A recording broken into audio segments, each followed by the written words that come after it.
Germ theory needs to be trumped like completely, because it's the fallacy that perpetuates the lack of health society that we have. Sickness is not a bad thing. It really isn't. We think of it as a bad thing, but it's an intelligent response to stressors within our body to heal. So that, your body's in dis-ease and it needs to get back to homeostasis. Yeah. Giving somebody a drug to mask a symptom, which is what modern medicine is today. They call a symptom a disease. And that's just wrong, right? A symptom is a detox process. Because you actually want the bacterial lashing. Their removal of the waste and dead tissue is what these symptoms are. So there's no good bacteria, there's no bad bacteria. It's just bacteria that are responding to the terrain. They're changing their action to help you. And in Latin, virus means poison. Unfortunately, the physical explanation of disease is very easy to make a profit out of it. You can't make a profit out of people just learning how to eat right. When you see now how doctors go to school for like X amount of years and their nutrition is like 30 minutes of the curriculum, it's ridiculous. But you can't patent nature. That's the whole thing. You can't patent that. You can't make a profit off of homeopathics. They're very cheap and they're easy to make. What makes us ill and how do we break the spell? Let's maybe talk about the Black Plague, Spanish flu. With COVID, you had so many people testing positive that were completely healthy. Testing with something that isn't even a test. So you're actually in school now to become a naturopath, right? So this whole process of you going through virology and seeing the corruption has inspired you to actually become a naturopath, right? Yeah, and I just want to help people.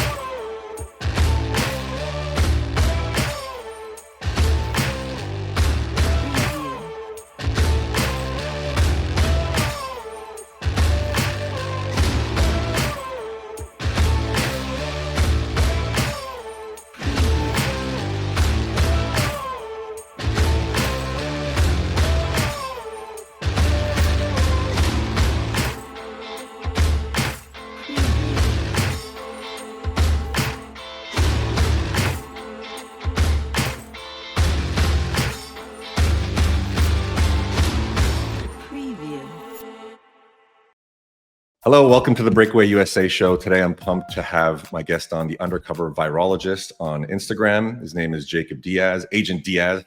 We won't talk about that. Okay. Yeah. He's doing great work with basically debunking the whole virology world and even just germ theory in general, which is what virology is founded on. I've been following your work and it's very insightful. I know that you work a lot with Alex Zeck, Thomas Cowan, Andy Kaufman. So I'd like you maybe just to start by telling people how you got into this space, and then kind of we'll go on to more specific topics. Absolutely. It's a pleasure to be here. My background in this, I'm from New York City, so I was living in Brooklyn at the time during COVID. What they were perpetuating in the news didn't make sense. The bodies on the street, the deaths in the hospital, it just wasn't aligning with what I was seeing objectively with my eyes. And the fact that they were taking people's rights away, forcing certain shots and interventions, and eventually finding out what they're doing in hospitals to kill people, essentially. I needed to learn about what was the crux of the issue, what is going on. And then I learned about Tom Cowan with Contagion Myth, which we all linked to that source. Like we all read Contagion Myth and it lit something up in our heads. And then from there, I connected with Alex Zeck, Amanda Vollmer, eventually Andy Kaufman's work, Stefan Lanka's work. And then we all just kind of had a big group chat with the holistic practitioners, if you will. And from then, for 4 years now, we have been becoming great friends, just talking about, the fallacies of science, the fallacies of microbiology, virology, and just talking about health, learning. And then they eventually convinced me to, just make a page. You're great at doing certain things, so make a page. And I was like, okay, I'll make a page. And I love this page. It's a way to help people learn without having to pay thousands of dollars in tuition. And eventually, right now, I'm looking into becoming a naturopathic doctor. I'm in school right now, so to make it my own career, that's where I'm going. And in between then, we did do the end of COVID summit, which was basically an online school where we went through everything germ theory, everything virology, and then everything alternative holistic medicine, where we go deep. And it's like 90 something modules, and we've had like over, I think, 120,000 people watch it. So we did well. And so we're working on other things behind the scenes that will come out later this year. But we're excited for where this is going. Germ theory needs to be trumped like completely, because it's the fallacy that perpetuates, unfortunately, the lack of health society that we have. So Yeah, so I believe that this is kind of one of the most important things that we need to do in terms of informing people and getting people to understand that most of modern medicine is built on a fallacy. And so the whole pharmaceutical industry is built on this idea of germs causing disease, at least the preventative medicine, right? And the medicine of giving somebody a drug to mask a symptom, which is what modern medicine is today. They call a symptom a disease, and that's just wrong, right? A symptom is a signal from your body telling your body that you're sick, and it's a detox process, if I'm correct. So modern medicine is built on this idea of germ theory. We're talking about preventative medicine. And where is the origin of this? How did this get started? So it starts with Pasteur and Béchamp. Can you give us a little bit of a rundown on that? Absolutely. So I mean, prior to the guys like Louis Pasteur and Robert Koch, Rudolf Virchow, who was said to be the father of cellular theory, the idea of health was really simple. I mean, most people lived off the earth and they were healthy. Most people knew how to use herbs, how to use nature, how to use homeopathics. Just listen to the body and you'll be healed, right? And when we started to get into a very reductionistic physical definition of disease, they started to look for things to blame, like a virus, which went through so many different definitions throughout history. It was a solvent that can be, not a solvent, a filtrate that can be found in certain diseased plants. It was a literal toxin, like a poison. And in Latin, virus means poison. So that's what they initially thought. And then it became a physical particle, and then it became an RNA and DNA thing because they don't know what they're doing. And during that process, they were finding these little microbes called bacteria, called fungus, and they saw that they were essentially living on dead and dying tissue. So their role in nature is to eat dead and dying tissue. That's what they do. They convert the waste from that into something that can be used for the terrain. They do the same thing in soil. Any farmer would tell you that. And a guy named Antoine Béchamp was showing this, that these germs were coming to digest the dead and dying tissue in a toxic environment and then become dormant when they're done with their issue. It's really that simple. But Pasteur would plagiarize certain things and conduct a lot of fraudulent experiments with certain vaccines and make claims that this vaccine prevented certain things. But in actuality, that control group got a poison and the vaccinated group didn't get anything. So he would just manipulate certain things. Robert Koch was after Louis Pasteur, and he lied about tuberculosis. His tuberculosis paper is riddled with idiocy. Like, I made a podcast about it. I made an episode, a post about it, so people can check the sources. But he was just taking just mush of tuberculous matter and then injecting it into bunnies, into rabbits, into certain animals, and he would see effects. But you're not controlling anything. You're not showing this the bacteria itself. And when you go into his postulates, Koch's postulates, how do you find the bacteria is actual cause? The postulates always fail because the bacteria are everywhere when we're in healthy people and unhealthy people. So they can't be the cause of disease. They just are scavengers for dead and dying tissue. That's what Béchamp showed. That's what Enderlein showed. That's what Harvey Biggelson and many others have shown throughout history. And so, unfortunately, the physical explanation of disease is very easy to make a profit out of it. You can't make a profit out of people just learning how to eat right and learning how to live off nature. You're not going to get a diseased people like that. And I know we talked about off camera, really, but with Rockefellers, but that goes into perfectly how it led into that. Please, with the Flexion report. So I made a post recently about the Flexion report, but the Louis Pasteurs of the world, the Robert Kochs of the world, they had the backing of these governments. They had the backing. They turned them into celebrities. They turned them into celebrities, and when you read the papers of the interviews they had and what their speeches, they were very arrogant. They knew how to manipulate a crowd, whereas the Béchamps of the world were very humble. They didn't talk a lot. They just let their work do the talking. But you can manipulate someone like that. Whereas Louis Pasteur was very cocky. He had the backing of the crown. He had the backing of Napoleon. He had the backing of all these people.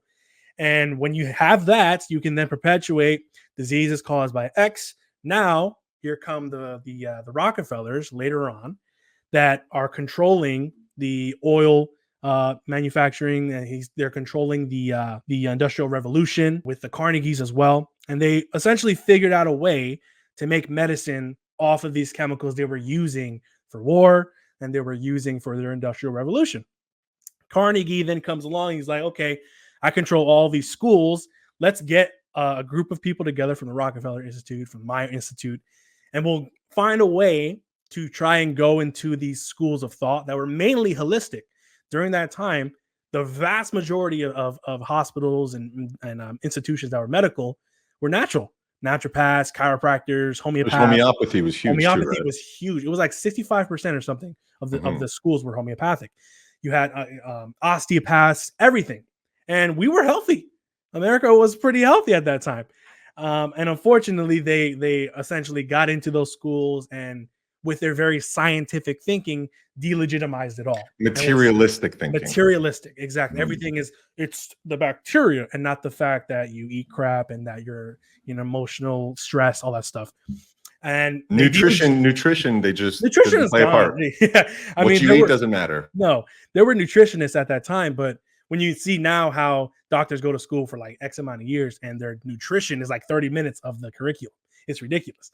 They delegitimized it and they removed funding for all these schools, and they eventually died off because you don't got no funding and you're being, propagandized in the media. You're going to lose everything. They attacked them, called them quacks. Quacks. And what's funny is, and I learned this a couple of years ago, but the quacks in question were actually the allopaths during that time because they were using things like mercury, like aluminum. They were doing bloodletting. Bloodletting, exactly. Yeah, they were using lancets to cut people open, and they weren't washing their hands after drenching their hands in heavy metals and poop. And then they would birth a child, and the child would die, and they would be shocked why. So they were actually the quacks. They were the ones doing horrible things with toxins, whereas the homeopaths or the herbalists, they were just using natural stuff. But which we've used for thousands of years, especially with the Chinese and traditional Chinese medicine and Ayurvedic medicine. But you can't patent nature. That's the whole thing. You can't patent that. You can't make a profit off of homeopathics. They're very cheap and they're easy to make. So let's use these oil-based medicines that we're making and we're using in our industrial revolution, we're using in war, and we'll make medicines off of that, like antibiotics are made out of dyes, for instance. That's one example. Chemotherapy comes from mustard gas. People don't know this stuff, and that's how they were able to make so much money. And they created these foundations that I go into in my post to really censor all of these natural schools while perpetuating this diseased, physical-ridden paradigm to make billions and trillions of dollars. That's really what happened. And yeah, the slides are right there, and the sources are obviously there as well. But I mean, it was a designed play to take over the medical industry. It was a designed play to make a profit off of people's lack of well-being, really. And that's essentially where we have now. That's why everything right now in terms of medical institutions are backed by the Gates, are backed by the Rockefellers, are backed by John Hopkins and the Carnegie Foundations, because that's where it started. It really started only in the, let's say, early-ish 1900s. Louis Pasteur was mid 1800s. So it only took, let's say, 50, 60 years. That's when they discovered the process of fermentation. Exactly. Right? And Louis Pasteur wanted to prove that fermentation was possible without fungus or bacteria. Without air, right. Without air, yeah. And he failed every time. He failed every single time. And now, obviously, anybody listening or watching, they know, fermentation, you need microbes for that. Duh. I mean, who says kombuchas, for instance, you need a SCOBY, you need something to start off with. Béchamp was showing that you need microbes to do the fermentation. Pasteur was like, no, you don't need it. But he lied. And people don't know that. They think he was some genius when he simply stole Béchamp's work and relabeled it and then lied and killed thousands of cattle and sheep and goats in the process with his experiments, especially with rabies. The man would tie golden retrievers down, and then he would take rabid, secretions and inject 3/4 of the brain mass into the golden retriever. And then when the golden retriever would obviously die, and it would seize at the mouth, he was like, oh, rabies is contagious. It's like, how is this scientific? How is this controlled? Where's the actual virus you're asking for? But that's science. What's crazy is that to this day, modern doctors believe that. Yeah, they believe that. And every single virologist I'll talk to or medical doctor, they will cite these studies as proof. And I'm like, they never read them. Did you read it? Exactly. Did you actually see what he was doing? No, they didn't. And that's where we're at now. I mean, it's a design play for the 1% really to control everything in terms of the medical industry. And then when you look at, and I went into a little deeper in later on in that post, the government's involved and the media involved with how much they pay each other and lie to each other about certain, peer-reviewed studies, and how pharma is really ingrained into everything. That's why when you turn on ABC News, you Every see commercial. every second commercial is a medical commercial. It's disgusting. I roll my eyes every time because I just want to watch a basketball game. I don't want to watch. It's illegal in most countries, actually, Yes. but in America, it's fine. Just It's peddle fine. drugs on Exactly. TV. So, But yeah, we've gotten to this point, and I think that there is what you guys are doing is amazing, and that's why I think it's one of the most important things. That and climate change, right? But climate change is so much simpler to debunk. Yeah. This is a lot harder. Yeah. Climate change is just nonsense. They're just Ridiculous. yelling about it, but this goes way back, and there's such a propaganda machine behind it. There's such an educational system that has been operating under these pretenses for so long. But now we know. So I think it's the second leading cause of death in America is medical iatrogenic deaths. But that iatrogenic. is, and when I was looking into it, that is such a low number that they put for iatrogenic deaths. Exactly. Because they admit, the CDC themselves, they were like, oh yeah, about 270,000 die a year from iatrogenic deaths. But Iatrogenic meaning caused by doctor intervention. Yes, correct. And there was a study maybe like less than 10 years prior to that was like, no, it's more like 750,000 people are dying a year. And we know how they manipulate the numbers and statistics. When you don't account for the vaccine caused deaths, when you don't account for the chemotherapy deaths that are primarily the cancer deaths are due to chemotherapy, then you're in, I would say, the millions of people. And when you're not counting for, overdoses of certain prescribed drugs, or, Ozempic, even, we don't know what's gonna happen with that. They're not checking what's happening. So they'll say a little number, 250,000, which is still the second leading cause. When you actually look into it, it's in the millions, and the main cause. It's probably the main cause. It is the main cause, which is insane to think that these doctors that are supposed to heal you are the main reason for you to die. So yeah, so we're at a place where this paradigm is shifting, right? And so you have Thomas Kuhn and the Structures of Scientific Revolutions, who kind of formulated this standard of paradigm shifting in science and in medicine, but just in science in general. And I think we're at a breaking point with people like you and Thomas Cowan and Andy Kaufman. The genius of Cowan is that he simplifies these ideas. He goes into each paper, and what you're doing now, going into each paper, you go into detail. You're not just talking superficially. You're not just saying, "Oh, this is bullshit." You go into each paper and showing exactly what they did and their methods, because it's all in the methodology at the end of the day.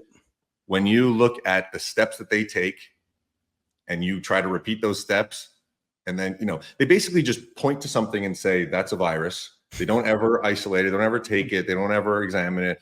So this is actually maybe a good point. So we spoke about the Rockefellers. Yeah. Let's talk quickly about electron microscopy, and then we can talk about Enders and measles. So electron microscopy, the only way that you can see a virus is through electron microscopy, right?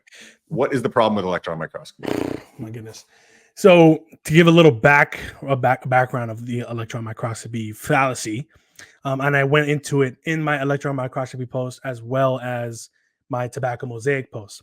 So during this time where virology was kind of going back and forth with what viruses were and weren't, electron microscopy could not differentiate between healthy tissue and unhealthy tissue because they looked exactly the same.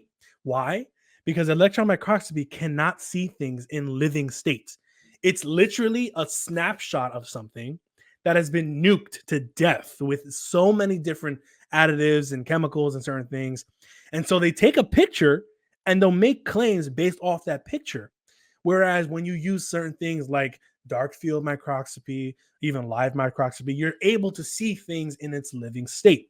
So with electron microscopy, what you're doing is what virologists will really do. They'll take a sick sample, they'll put it on a cell culture, they'll add antibiotics, antimycotics, formaldehyde, a bunch of different chemicals. And in that sick sample, you have a bunch of different waste products, fermentative products, all that They stuff. never separate stuff. They never separate things. They'll do maybe some slight centrifugation, but that's not really separating things. So you're putting all that mush in there, and then you're taking the food source of the cell away, like fetal bovine serum, for instance, which is cow blood, and they'll watch the cell break down. Of course it did, duh. And then they'll take that product, put more chemicals on it, stain it with heavy metals, dry it. They'll maybe hydrate it a little bit and then dry it again. And I've read these things and I'm like, why are they drying it like 7 or 8 times? Why are they hydrating it again to then burn it? It's like, it doesn't make sense. And then after that process, we'll put it in a resin. We'll take some pictures, and then that little particle that we see right in the middle, that is a virus. And I'm like, nobody with an actual objective mind can look at that and say, what? Like, that's not a virus. How can you make a claim?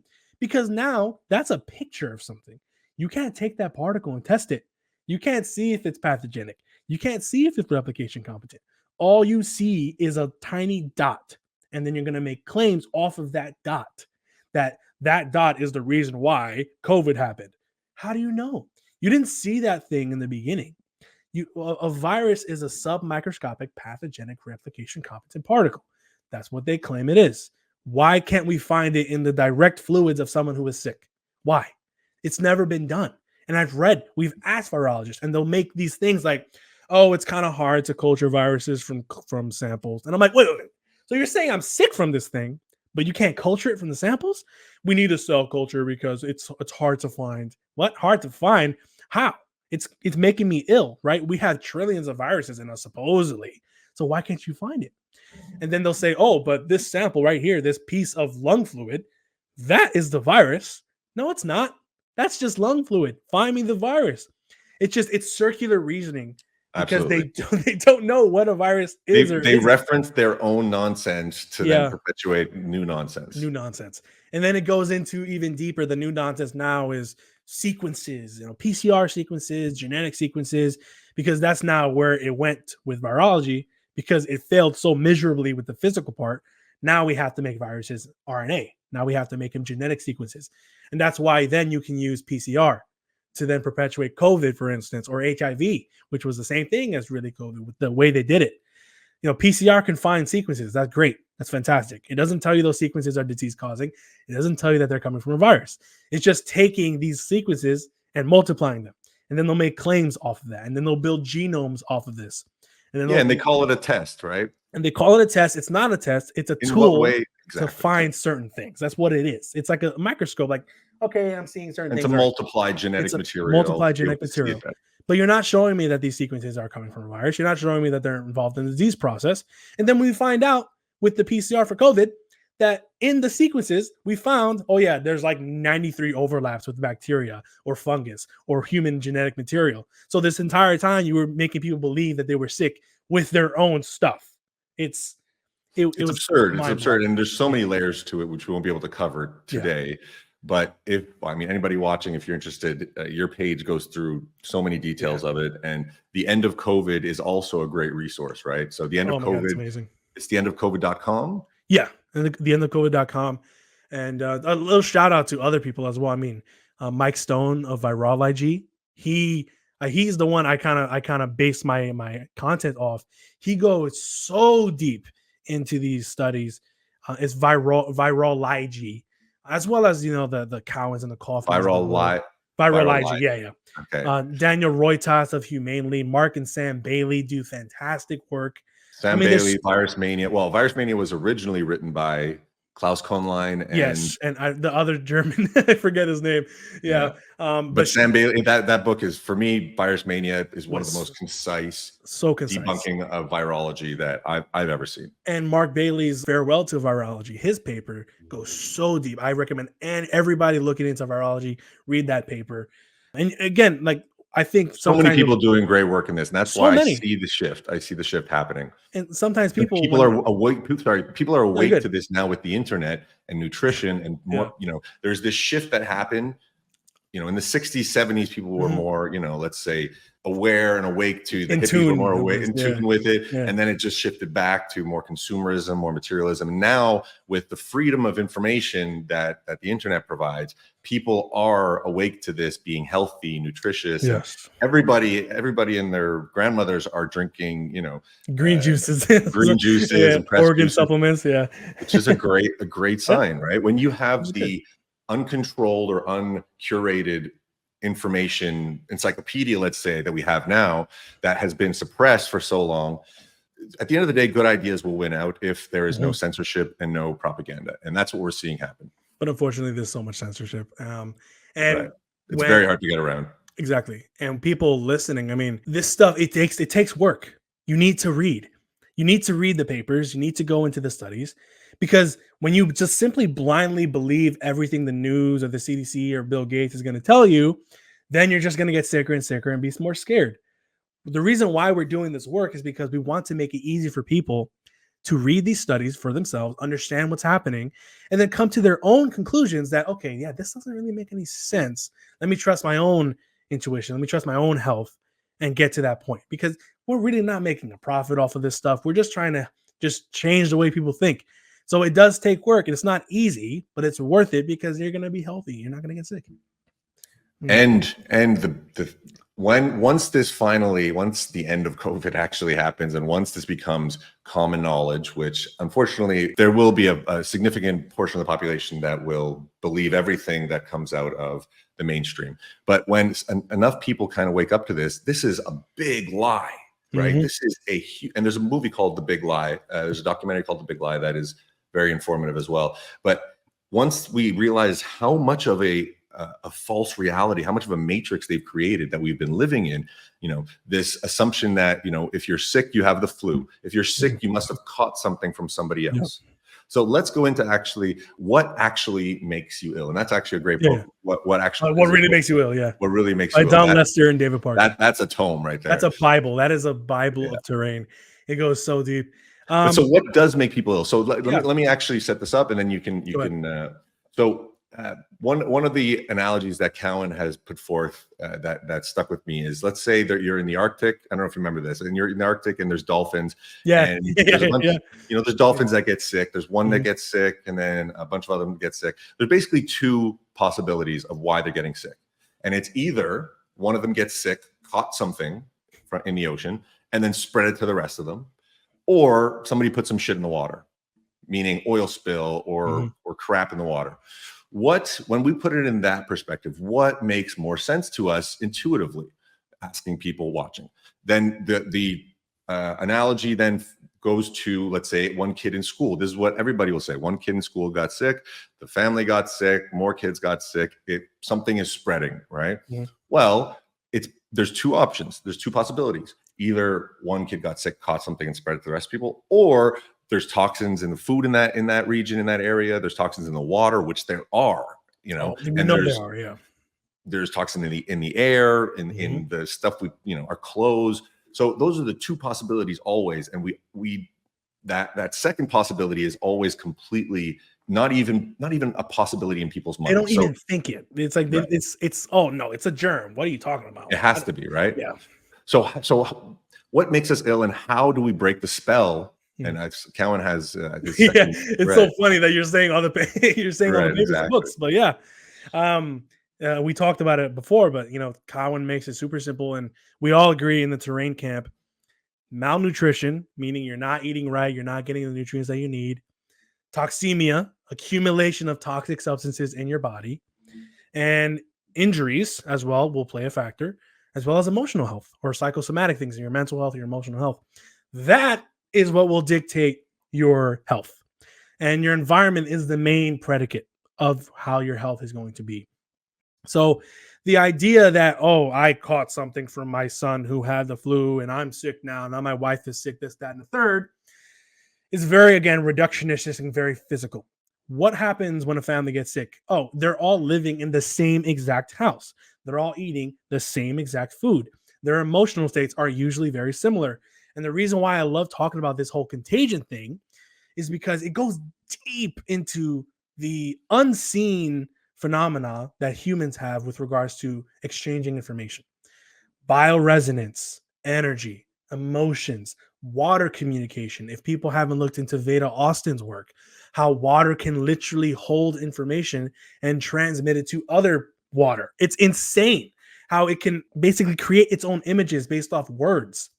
Masahiro Yamamoto, I believe, he did work as well with the water.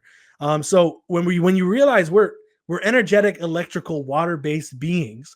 There are going to be ways that we can communicate emotions and feelings to each other in a very intelligent way. I mean, when someone yawns and I yawn, is that contagion? Or is it just me just expressing what he or she is doing?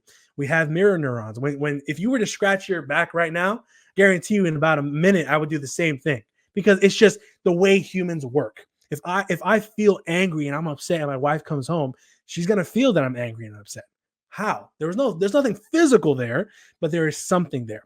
And that's And why this they doesn't fit into the materialist no, paradigm. exactly. That is why they needed a physical materialistic paradigm, because it nullifies our ability to be really deep spiritual, emotional beings that can communicate in ways that we simply haven't understood yet. And I'm not saying, when people say, "Oh, I got sick and then my husband got sick 2 days later," I'm not denying that this happens. We're not denying people get sick. We are denying that the germ in your body just popped and jumped into your husband and now he's sick because of the same germ, because this has never been shown before. When you're sick, you're expressing symptomatology to remove waste, meaning you're creating waste too. Can waste be a factor? For sure. Can eating the same food and being in the same emotional health be a factor? Yeah, I would say that's the biggest factor there. Chemtrails are being sprayed 24/7 over our skies. You don't think that has a connection? The crappy food that we eat that has a billion ingredients in it, you don't think that has a connection? Or the fact that we sync with the luminaries in the sky and the seasons, meaning if the seasons are going to change, it's going to get colder, it's going to get less humid, it's going to get dry. Now our respiratory system has to adapt to that. So we remove the excess mucus and we call that a cold or a flu, right? But we blame a virus because we took that sample and nuked it and saw a little speck right there. Oh, it must be a virus. And then, when you go into the studies, I made a post recently that got a lot of likes. I'm glad it did. It had the 100 failed contagion studies. And I just literally just put the study And it's thorough, right? It's So so the fact that it got a thorough. lot of likes means people are actually People thinking. actually looked and read it. And then not so long after, Daniel Roitas published his book, Can You Catch a Cold? And he goes even deeper, even more than 100, because there's a lot more. But all of these contagion studies, from the Spanish flu to polio to measles, Even rabies, all the these Black things, Plague, the right? Black Plague, all of them failed. Every single one. Now, how are they doing these experiments? They would take, again, mush, a lot of diseased goop, and just inject it into your lung or inject it into your blood or inject it into your brain. That's not how people get sick. I've never seen my grandmother with the flu come and cut my throat and then shove some boogers in it. Like, But for context, that's exactly what Enders did. yes. And so, Enders took mush, put it into yes. monkeys' brains, and then when Yes. they got sick and died, was like, look, it's a bacteria that caused this, or it's a Yes. virus that caused it, measles, right? Correct. And that, for the monkeys, I believe that was with polio, where Polio, yes. it was polio. They took polio mush and then they put it into the monkey's brain. Poor monkey. And then that is literally the proof that polio is a pathogenic disease, because he took polio juice, essentially, that is really caused by DDT, lead arsenic, other industrial poisons that are being removed by the body, meaning that glop of stuff contains all those toxins in it. You just shoved it directly into the brain of a monkey. It spazzed out. It seized. It died. Great. You just proved that toxins killed monkeys. You didn't prove that there was a virus there. And then I think he also took a control monkey or a control experiment and put stuff without viruses or bacteria in it in the monkey's brain, and they still died. Yeah. No shit. Because you're injecting stuff in your brain, which that's not science. That's not how you prove a natural phenomenon like contagion that you claim is natural. That's not how you do it. And this is in their papers, right? I'd like to actually go over that. Maybe I don't know if I could pull it up quickly under his paper, but so let me just show first of all your post here of the list of 100 failed contagion studies. Yeah. And basically what you're saying, or what these are studies that are they suggesting that there is contagion through these, but then when you look at them, it's actual nonsense? Or are these studies that were done and disproved contagion, essentially? Both. So there are people in there that worked with germs directly, and they failed every time. And they were like, yeah, I think we need to change this. And there were hygienists in there that also did experiments, and they were trying to prove that, yeah, it's not the germs, and they were completely right. But there's also allopaths in there that were trying to prove that germs did cause disease, and no matter how many times they failed, they would still make claims that it was successful. And that's why the doctors today will claim they're successful, because they heard they were successful. This is a great book. Note on Hospitals by Florence Nightingale is her work is awesome. And it's so empirical, because it's her experience in the hospitals. Yep. And she was saying that she witnessed this, that bacteria wasn't causing disease. Once they opened up and ventilated the hospital, people were getting clean less air, sick. literally just clean air, opening the doors, cleaning the sheets. Who knew? Right? Like, I mean, when you think about it, with our grandmothers, right? They knew, they knew intuitively. Let me get some fresh air, get some sunlight in there. Let me get you some orange juice and chicken soup, just the chicken broth and chicken, and you're just automatically better. Why does Vicks Vaporub in my Puerto Rican culture work so well? It has turpentine in it, and turpentine was used for so long in different healing properties, and they just knew, and we just lost it for some reason. It's asinine. It's sad, but you're bringing it back. We'll bring it back, yeah, for sure. And again, everybody is on Instagram, TikTok. They're following somebody that is talking about nutrition, talking about naturopathy, naturopathic medicine. And so you're actually in school now to become a naturopath, right? Yeah. So this whole process of you going through virology and seeing the corruption has inspired you to actually become a naturopath, correct, right? Yeah, and I just want to help people, which is awesome. Yeah, and we spoke about this. So medicine nowadays is killing people. Naturopaths, what are the tools that naturopaths use? Natural remedies. Never kill anybody. And there are some very strong natural remedies. There are obviously very strong, diluted certain things that you don't want to give too much of. They're very concentrated. But even then, I would do that over an antibiotic any day of the week. Oh, of course. But really, I mean, naturopathic medicine is just using what. And it's unfortunate that modern naturopathy has gotten, let's say, manipulated a little bit by the medical industry, where they still talk about bad bacteria, viruses, still talk about viruses or bacteria, infections. And that's why I'm excited to bring this back into naturopathy, because the real naturopathy that actually started it all, they didn't believe in the germs cause disease. They knew that it was all the body and to use the earth. Symbiotic process. It's very symbiotic oriented. But now, I mean, so can you actually break that down? Good and bad bacteria. Yes. This nonsense. So let me throw one at you. Tetanus, right? Yeah. So tetanus is Clostridium tetani, and this is one of the bacteria that we see as bad bacteria. There's E. coli as well. Why is tetanus the bacteria itself, which is found in the gut, if I'm not mistaken? Found in the gut, found in the body of most healthy people, found in people that are unhealthy, found in the soil as well. And with tetanus specifically, and Andy Kaufman actually talked about a study like 2 years ago that they would take someone's arm, they would just cut it open, create a cut, and they would put like glass shavings in it, they'd put metal in it, and then they'll put like the actual bacteria in it. And lo and behold, nothing happened. So they were like, what? Like, I thought this is called tetanus. When in actuality, when the environment in the injury, for instance, is anaerobic, meaning it's lacking oxygen, you put the bacteria in that anaerobic environment, it will die.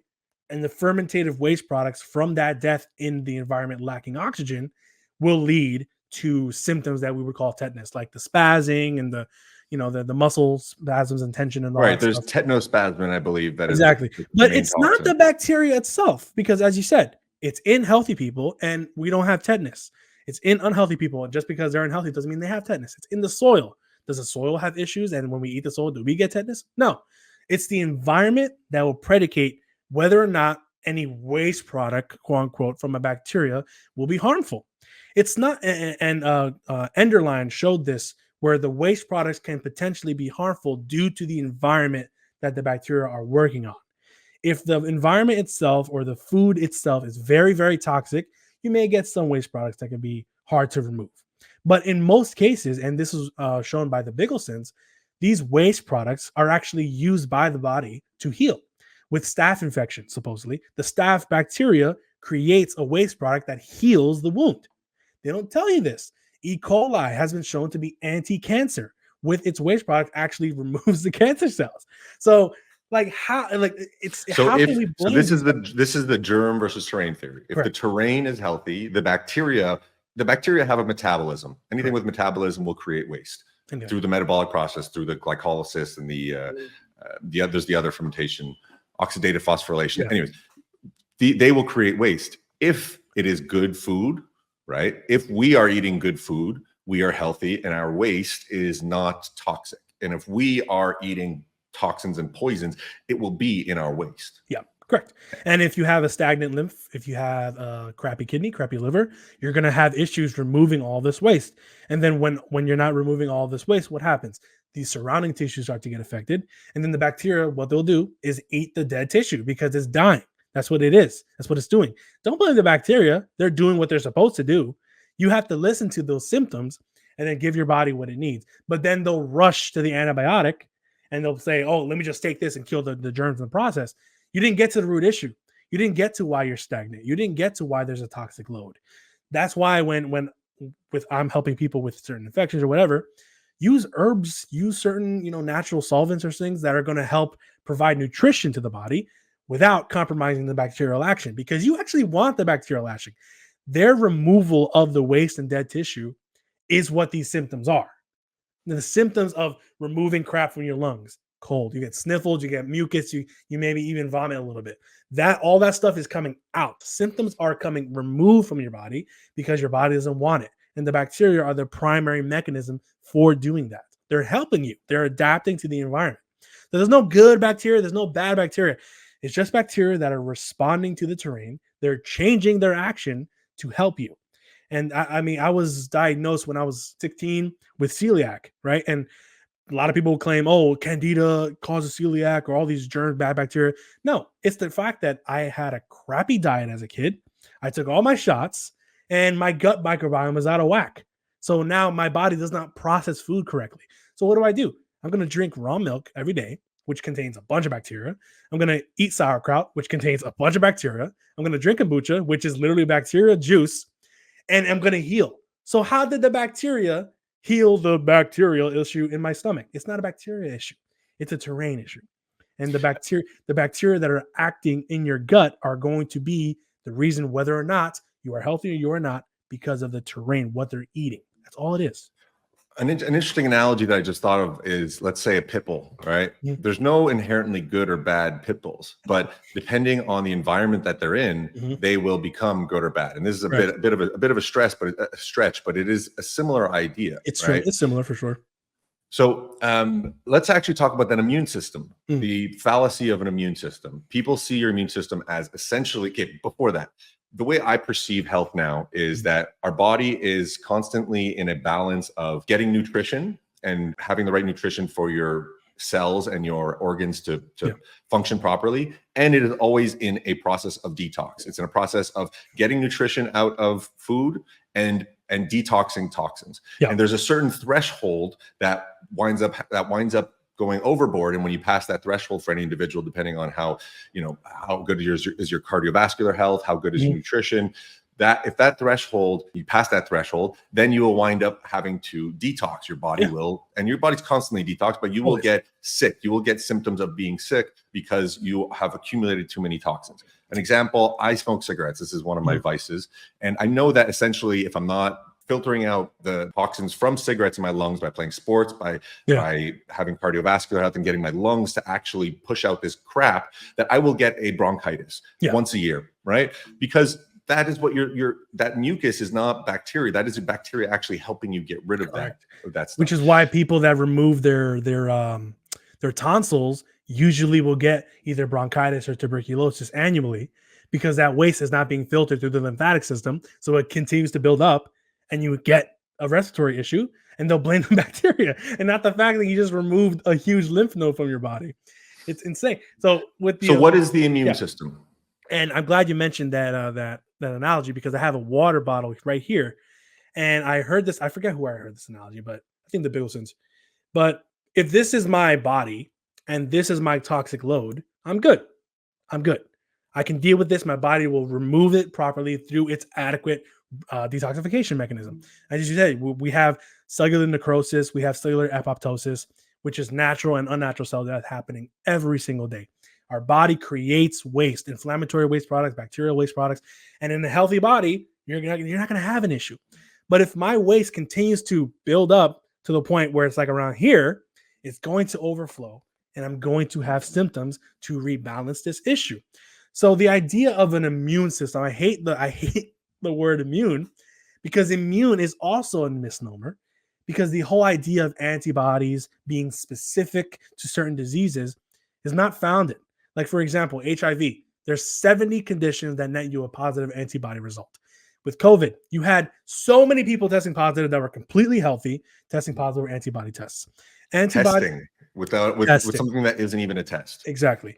And these antibody tests, all they're showing is that there are some proteins there that are binding to toxins. That's great. You're not showing that they're specific to any sort of virus. Now, they may be specific to a certain part of your body.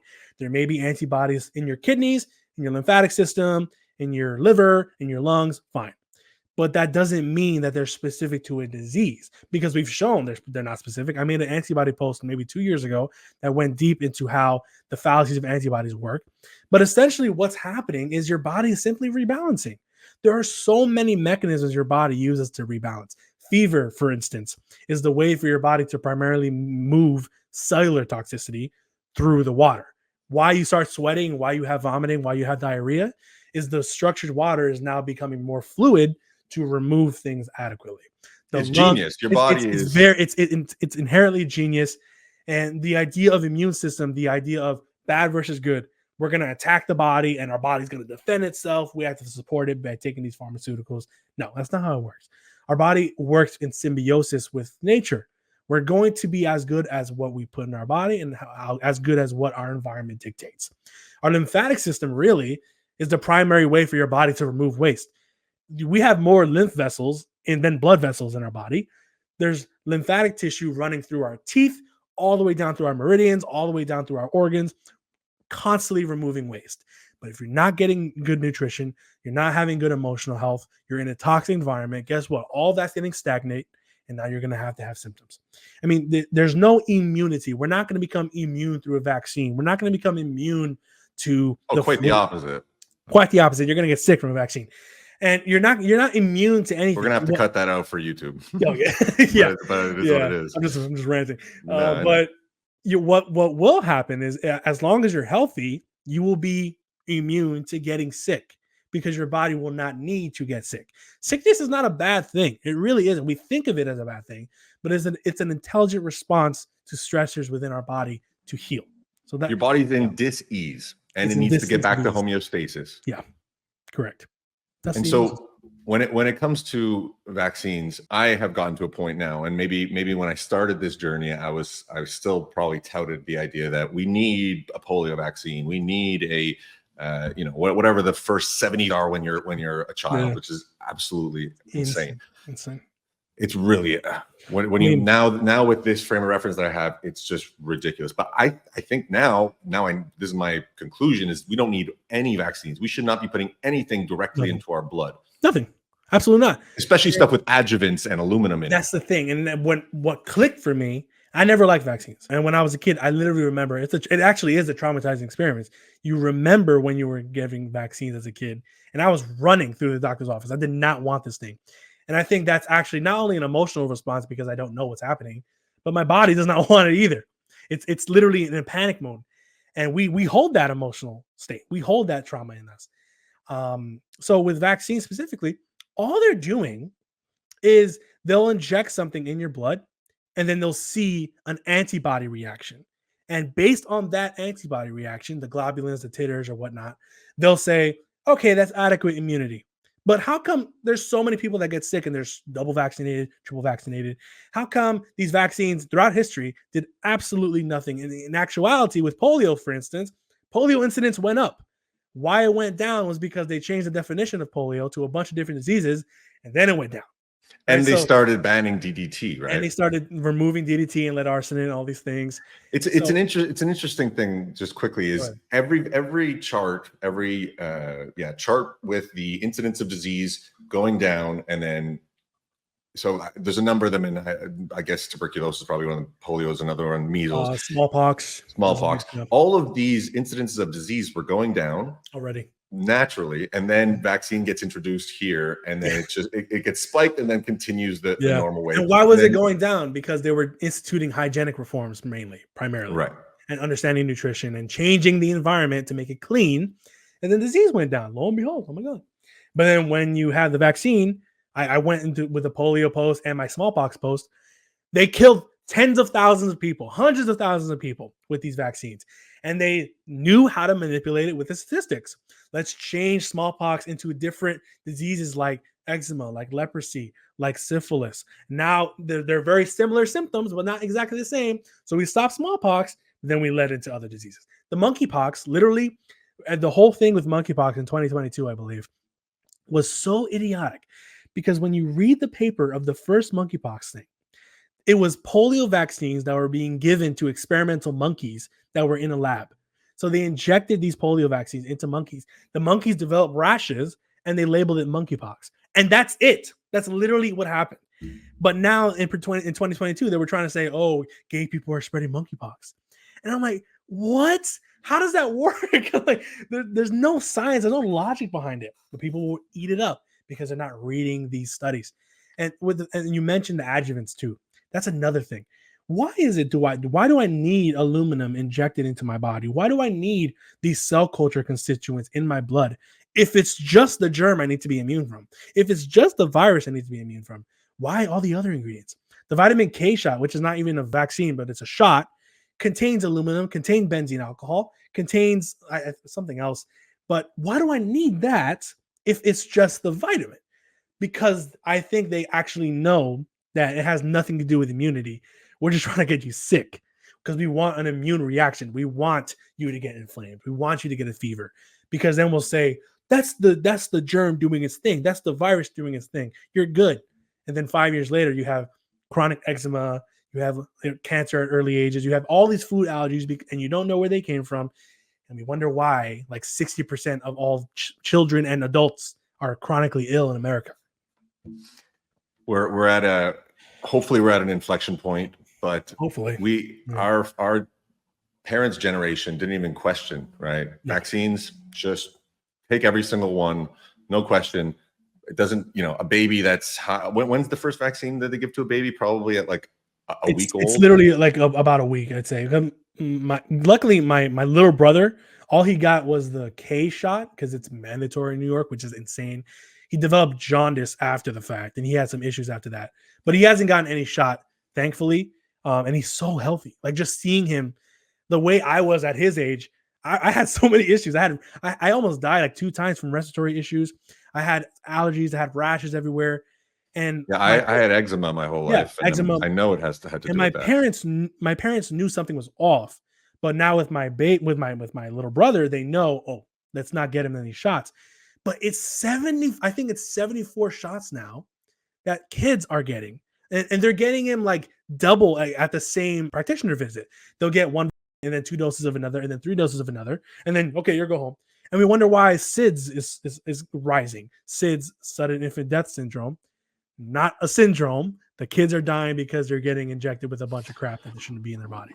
When the truth comes out and it becomes more mainstream, let's say, there's going to be a shit show of repercussions. I mean, no, realistically, there will never be repercussions for this, but they truly have been killing children and killing people with these unfounded and pseudoscientific remedies, which are absurd. And when that really gets exposed to the majority of people, there needs to be outrage, ideally repercussions, but it will never happen. They're all immune to any kind of repercussions, which is why they work so hard to push.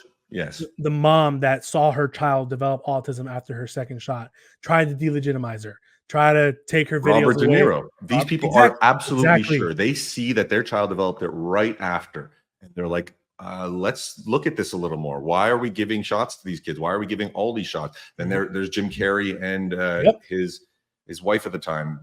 There's so many people, and they try to call them anti-vax. It's the same propaganda terms, but it's coming to light.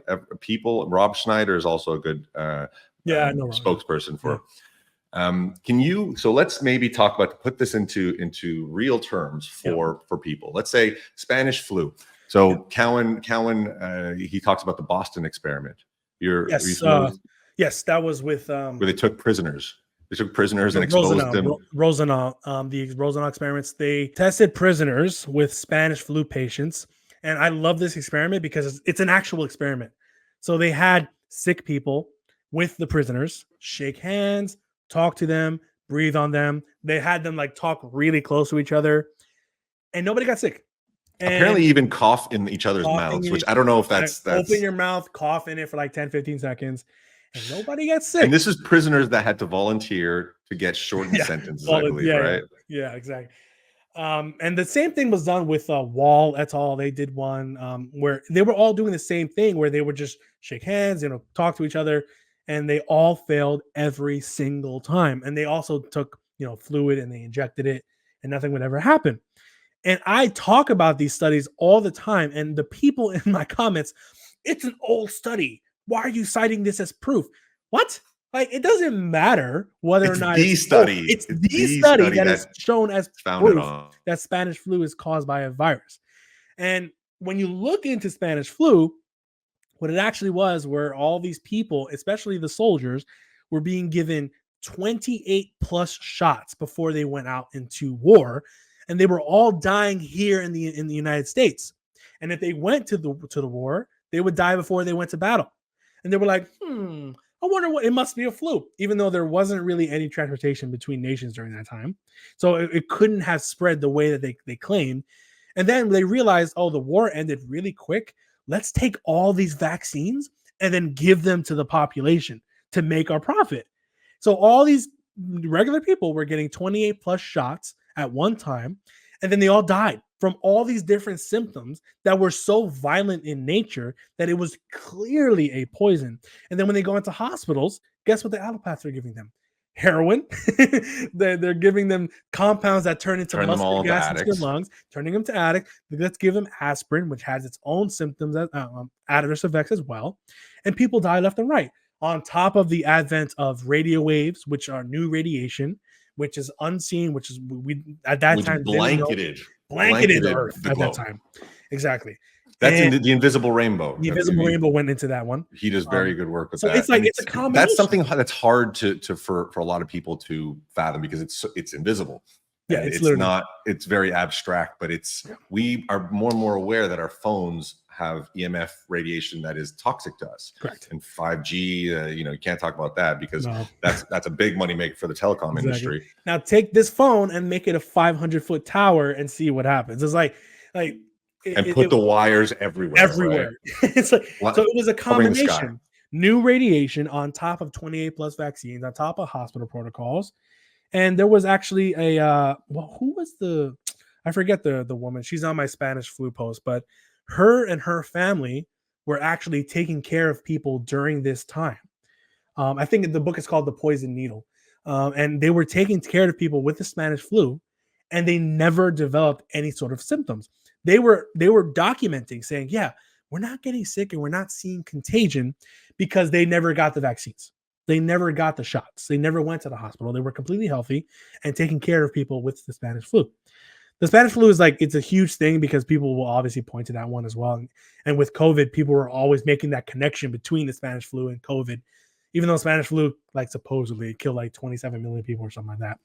But yeah, I mean, same fraud.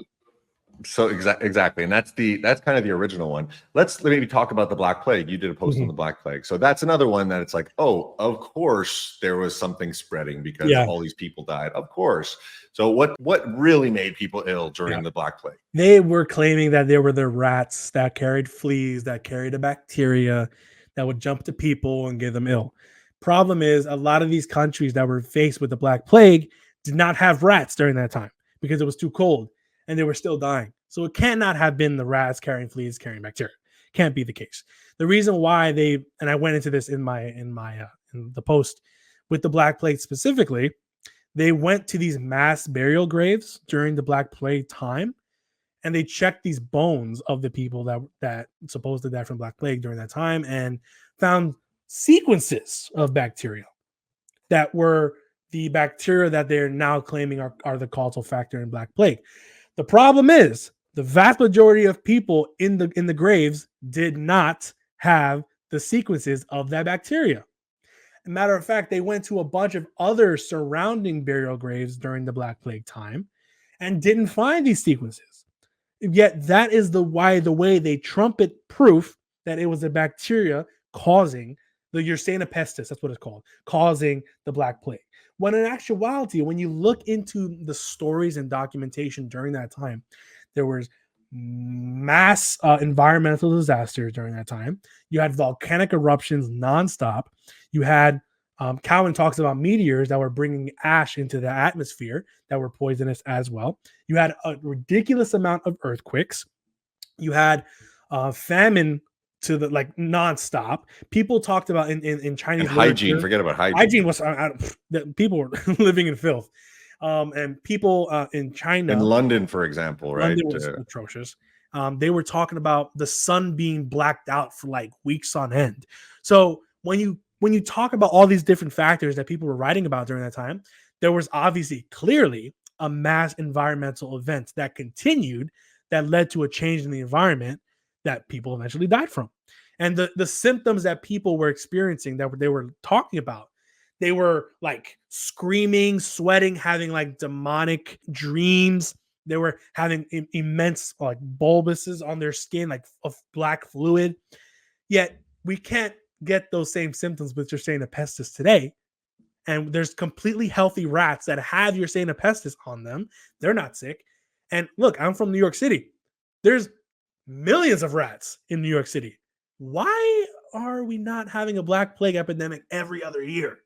Like that, it doesn't make any sense because it was never the bacteria. It was very much likely an environmental disaster. But the tough part about the Black Plague, it was so far along, like it was in the 1300s and stuff like that. So you can't really make any positive claims. We just know that it wasn't a bacteria. But they don't either, right? The germ theorists don't actually have any robust proof evidence. They just put this, so they come with this framework that they have that they see the world through. Bacteria cause disease, viruses, it must have been that.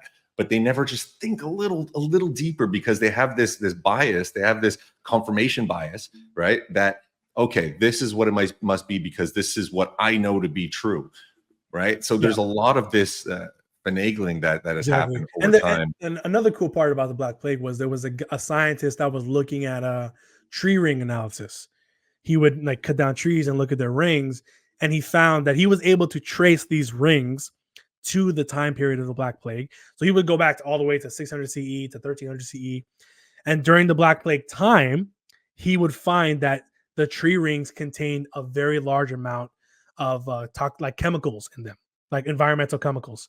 He did the same thing for, I believe he went to like different ice deposits where they, during that time, contained the same chemicals that were found in the tree rings.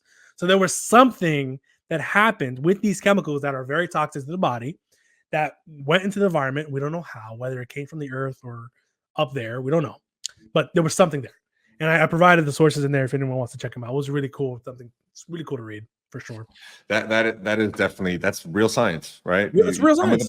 And if he did find the tree rings at that time and there were no toxins in it, in the tree rings or evidence of toxins, then that is what you don't manipulate something to then, you don't start make yourself right and then find something that's what they did. That's what they do with these isolations of viruses, right? They have this conclusion that viruses cause disease. We are going to do everything to a sample of a cell culture in an electron microscope to make it seem like there is a disease, heavy metals, like all kinds, starving it. It's absurd when you really go into it. But this is a level of analysis or a level of thinking that most people don't care about, they don't have time for, which I get, but at the same time, they're pushing all this nonsense. They literally enforced 3 years of tyranny, is the only way of putting it, because of this theory.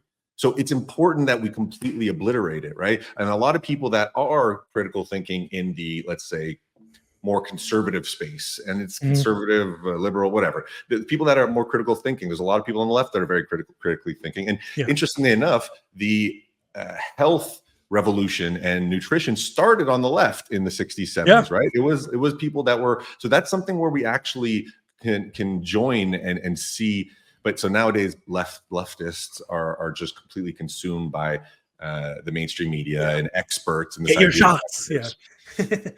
Okay, so we mentioned phones, and so radio waves and even solar activity, right?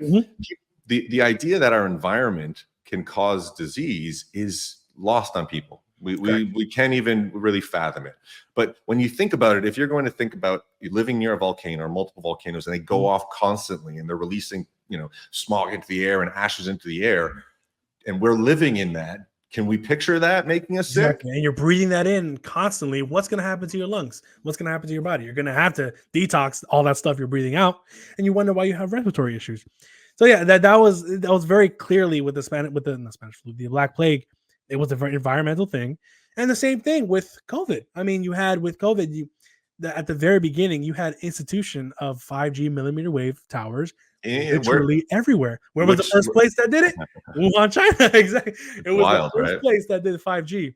And when you have that new environmental stressor, you will then count on people developing illness from that.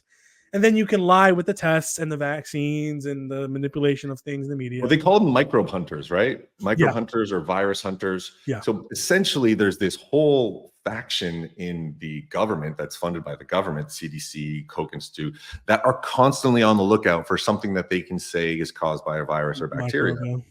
Yeah. And so some people start getting sick. This one is curious because the Chinese government is the ones that propagated this, right? At the beginning. And then Italy was the first case that kind of scared the shit out of people in the West.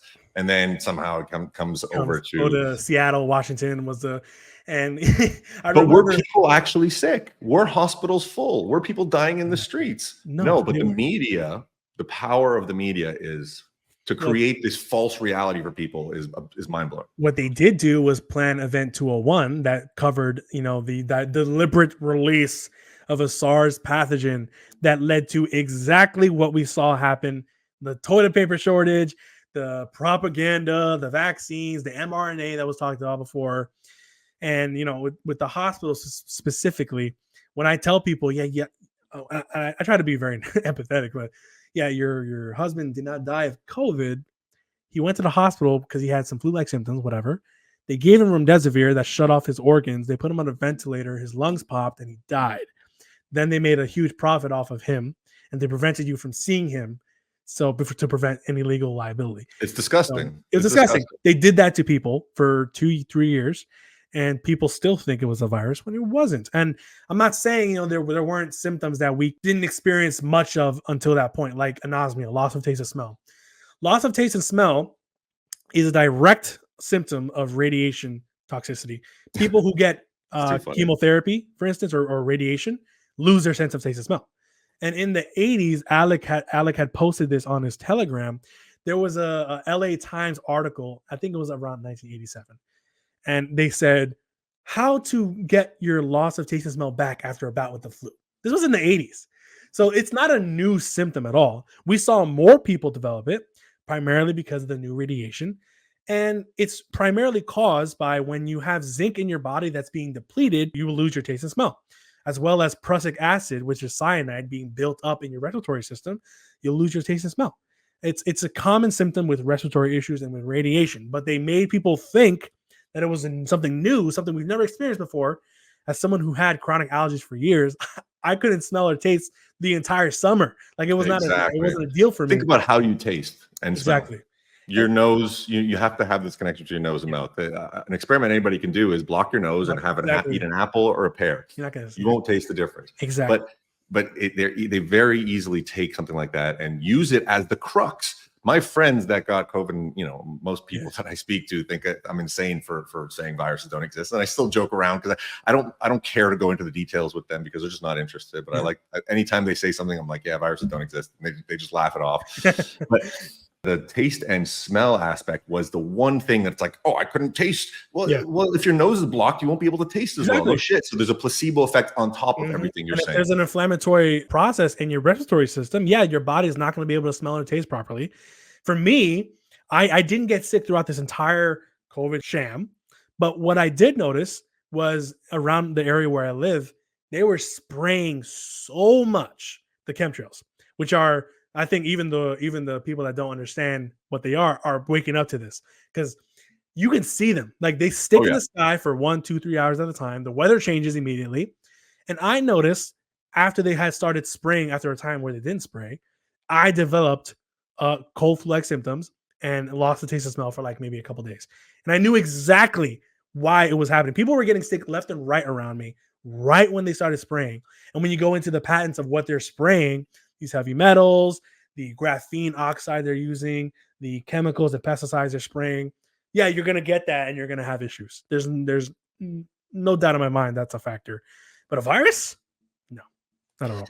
So to be clear, viruses just don't exist. They don't exist, period. It's not like the definition, and this is what you said before, the definition of what a virus is this microscopic particle that can't even be seen pathogenic, a light. replication competent particle. That's it.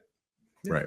So it's a pathogen. So this idea of pathogens as well. Can you mention parasites actually, please? Yeah. We perceive parasites as, this is something that is very dangerous to us. We know that there are parasites that are everywhere, that live in us. And yes, please go ahead. Of course. And I'm not talking about when I mention parasites, I'm not talking about like a larva that buries deep into your skin and lays eggs. I'm not talking about that type.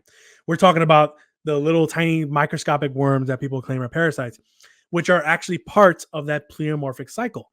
Bacteria, fungus, yeast, mold, parasite. It's all in that cycle. So you didn't actually mention the pleomorphism we spoke about. Can you explain that as well? Yeah. So the pleomorphism that was shown by Béchamp and many others throughout history is that these microbes, they start off primarily as microzyma. That's what the name was called. Some people call them somatids. They are very, very tiny. It's much smaller than a blood cell. They surround the blood cell, all the organs, the interstitial fluids, the blood, the lymph, all that stuff. And depending on the environment or the place in the body they live in, they will change into a specific type of bacteria to adapt to that environment.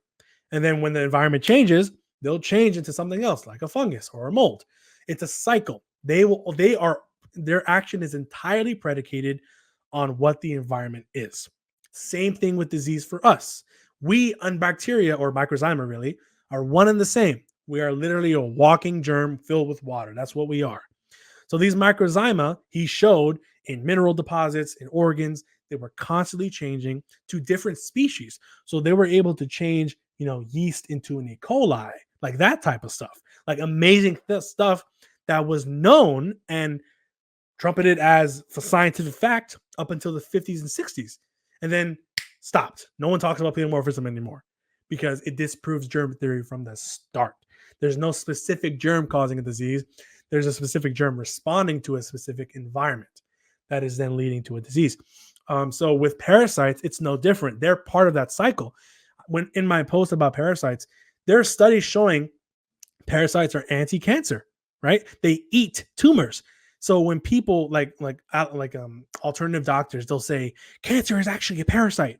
They'll do that because they'll take a picture of a tumor and they'll see parasites on the tumor. Why are the parasites in the tumor? They're eating it. They're eating the waste. That's what they're doing. So when you remove the tumor, you see parasites. Yeah, it's not the parasite. They're just eating the waste. And what parasites are able to do is if there's a lot of bacterial waste products that are actually used for nutrition for the body, the parasite will be created to eat the bacteria so that the body can use the waste products as nutrition. It's a symbiotic cycle. And every farmer as well, it's the reason I mentioned the farmers is because we are basically soil, right? Our soil, our body, is the same soil as land. The land needs microbes, needs parasites, needs fungus to take the waste and convert it into nutrition for the soil. The soil is only as good as what the microbes are living in the soil. That's why compost piles are so good. You're literally just putting garbage in dirt and the germs are converting all of that into something for the environment to use. And parasites come in there to allow your body to use it and basically metabolize it. So parasites each have different roles. Each bacteria one has different roles. Specifically, so bacteria are the normal ones. They're keeping everything straight away. They're converting food into energy. Mitochondria are 99% bacteria. So they're just our Right. So primary. that's an interesting one, is that the Yeah. mitochondria in our cells Our were actually a bacteria that kind of like morphed with us. morphed, became one with us, kind of thing. That's a complicated one. We'll touch that another Yeah, time. another time. But that they're the normal neighbors that we have. And if there is a highly toxic environment, then comes the fungus. The fungus removes this waste, but since it's really toxic, your body is going to begin to decay. So you want to revert that process. You don't really want fungus working on your body, because it's just removing your tissues because they're dying. You want to convert all of that cycle back into bacterial, back into a dormant state. Mold is that final process where death is basically imminent, right? And that's why many people will say, cancer is a molding of the body, where at a certain point you're better off going back into the earth. That's really what it is. So the mold, which is a fungus, really, And you become compost. you become compost for the body to use. That's really what it is. If you're not going to change the cycle, you will compost. So it's not that the germs are doing, they're just doing what they're designed to do. You have to listen to the germ. And from what I understand, germs, which I don't even like the term germs. I don't know about you, but Yeah. So the microzyma or the bacteria, they do not feed on healthy tissue. No, healthy human tissue. And that's what Bisham showed, and many others as well. They would try. They would, and what's the other? Royal Raymond Rife. He had his microscope where he was healing people with cancer, and he initially was a germ theorist, but he would see that these germs were doing nothing to healthy tissue because there's nothing to eat. There's nothing to remove. That's not their food. That's like us eating metal. Yeah, we're not going to eat metal. We don't have to worry about that. So he was like, he eventually became a lot more terrain. And with different frequencies, he was able to show pleomorphism, where depending on the frequency he used in his machine, different germs would pleomorph into other different species, which is amazing and shows how important energy is in our health as well. So yeah, I mean, crazy stuff that disproves germ theory from the absolute start, that I would guarantee you 99% of doctors today have no idea what pleomorphism is. That's for sure. And most doctors can't even explain to you what a virus theoretically is. Yeah, they all have different opinions. So on that note, when you really think about it, so let's think about what a virus is by definition, right? It is a package of proteins that carry DNA or RNA in the air. Yeah. And they're just traveling, and they have a mind of their own, and they're replicating, and they only live on people. But they're living and not living. So they can't really decide what is living and non-living. If it's living, then you got to say it's a living particle. But every virologist will say it's a non-living particle. So if it's a non-living particle, how does it hijack the cell? And how does it replicate? Oh, it just uses the cell to replicate. Okay, so let's find it. Oh, but we can't. So it's like if it's everywhere, making people sick, and it's transmitted through the air, we should be able to go into a room with a bunch of people with it and take a swab off the table or in the air sample, and find this virus. And so that was one of the first things that really kind of broke my mind, and I was like, okay, this is nonsense. The definition of it itself is ridiculous. Right. And you're like trying to understand, okay, bacteria is a living organism. Bacteria has a metabolism. That's fine. Got it. Viruses, they're this non-living thing that is just DNA. And then the DNA goes into the cell and uses the ribosomes to replicate and hijacks the cell. But they don't even explain the disease process. Yeah. They don't even explain I didn't know DNA and RNA was disease causing. Like what? They're just how does it cause disease? Right. Yeah. They don't even say how it causes disease. It's just there. Yeah. It's absurd. Yeah, it is. So let's go to another thing that you mentioned, which is this idea of, so it was what was the event called? Event 201? Event 201, yeah. Event 201, where they literally game planned this whole thing. Game planned the whole thing like 3 months before. Right. And it went exactly the same way. So the media propaganda machine was ready to go, ready to take in steps. And they had a century of propaganda of this paradigm that they created to be able to exploit this Exactly. to the level that they did. And they tried to do it over and over again with H1N1, H5, and It whatever. failed. It failed until they Every got single back. time. Zika, and we could talk about all these, and ideally we can have more conversations about this, go into detail and show how absolutely absurd it is. So viruses created in a lab, this idea of viruses created in a lab. So people that are on, let's say, that are more critically thinking, still will say this, but because they haven't gotten to the point of actually thinking about the medical side of it and the actual scientific side of viruses and it being nonsense. So they tout this lab leak theory. What I think is that we give these people too much credit. These people are incompetent. They're stupid. They cannot genetically, modify a virus to make it this super spreader. It's nonsense. What they'll do with the cell culture experiments that they use for the lab created virus, they'll take two separate cell culture experiments, get the runoff from each cell culture, and then combine it. That's literally what they do. They'll combine two different cell culture results and then inject it into a rat or a mouse or a ferret. And depending on the symptoms that the animal expresses, they'll make a claim that they made a new virus. And then they'll take out genetic material from the animal that contains everything you just injected in, and then they'll make a genome based in silico, right? Completely in silico, in meaning the computer. It's not existing. You don't find a genome from A to Z.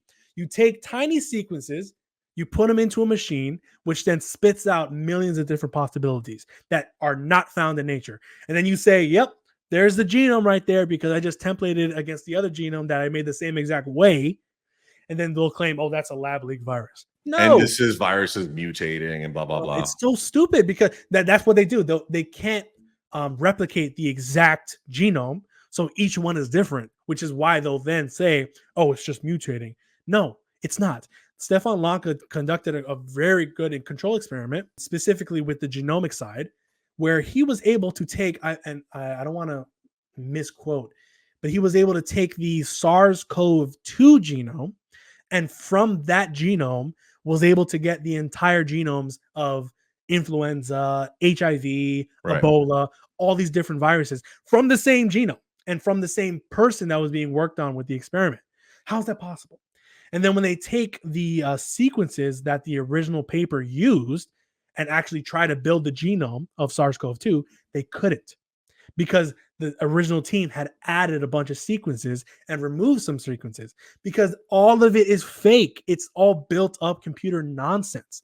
So none of these strands of DNA are in one piece. They're assembling them, They're right? assembling tiny pieces. So that's why it should be called genomic assembly, not genomic sequencing, because you're not sequencing anything. You're building something. Right. They don't find anything. They use PCR to replicate it and create all these little strands and then just assemble them in a way that already was the way. So this is actually a good segue into Enders and measles, because this is supposedly the first virus that was sequenced and discovered. Can you go through Enders a bit? Yes, absolutely. And I roll my eyes because I hate that dude. Yeah. Well, so Cowan puts it a good way. He's like, this was all nonsense, and then Enders comes along and saves the day for virology. Saves the day. So prior to Enders, virology was basically at its wit's end, because they had conducted proper control experiments where they would take healthy tissue and let it decay, and the same particles would form as with the diseased tissue. So they knew, oh yeah, these aren't viruses. This is just simply cellular debris. That's what it is. And Enders, a couple years prior, had conducted an experiment with polio where he took chicken fibroblast cells and put polio mush on the chicken fibroblast cell, and he saw it break down. And he was basically saying, oh my God, viruses are not tissue specific. Or he took brain, and the brain broke down, and he said, oh, viruses are not tissue specific. Then Jonas Salk, a couple of years later, copied that experiment, but used chicken fibroblast cells as the main constituent, as well as human embryonic fetal cells. And then when he saw the same breakdown, he won a Nobel Prize. And then for the Salk vaccine, right? The Salk vaccine, correct. Enders also won the Nobel Prize for that polio experiment. But essentially, he was like, yo, Jonas just took my experiment. Let me do this with measles. So a little background with John. Okay. A little background with John Enders. He was a bacteriologist, and he was a proponent of bacterial viruses, which are known as bacteriophages, which I have a post on as well. Essentially, bacteriophages are part of the pleomorphic cycle in that microzyme of bacteria. They're spores, and you can only get them really in an experimental process by stressing out a bacterial cell. So the bacteria is not being fed properly. It's being stressed. It's not in its natural environment. So it's going to break down into tiny pieces and then build itself back up. In layman, that's what a bacterial phage is. The reason why they call them a bacterial virus was because they interpreted the breakdown being caused by the phage, when in actuality, the phage is simply responding to the environment and then building back up. So the way John Enders was able to get this phage or phagocytosis was stress the cell. So he's like, okay, let me just stress the measles cell and get the same exact effect. So he took his measles fluid, put it on a monkey kidney cell. This is very important, monkey kidney cell. They're not using human cells because human cells typically do not break down. They need to use monkey kidney cells. And kidney cells as well is important. Kidney cells are important because he then uses or seeds the kidney cell with kidney toxic chemicals like antibiotics, streptomycin, amphotericin, gentamicin. He uses antifungals. He puts milk. He puts poop. He puts blood. He puts everything that you in the kitchen. And this is in the paper. This is not. You're not inventing this is anything. In the paper. You can read it yourself on my post as well as the end of COVID episode where we covered this. He threw everything on that thing. He saw it break down and was like, "This is easy, bro. This is viruses right there." But he also conducted a control, quote unquote, experiment where he didn't use the fluid from the measles patient, and he got the same exact results. He mentioned that he saw typical viral cytopathic effect, which is just the breakdown of the cell. But then the control, quote unquote, experiment is not really a valid control. He saw the same result, and he kind of put it like to the side.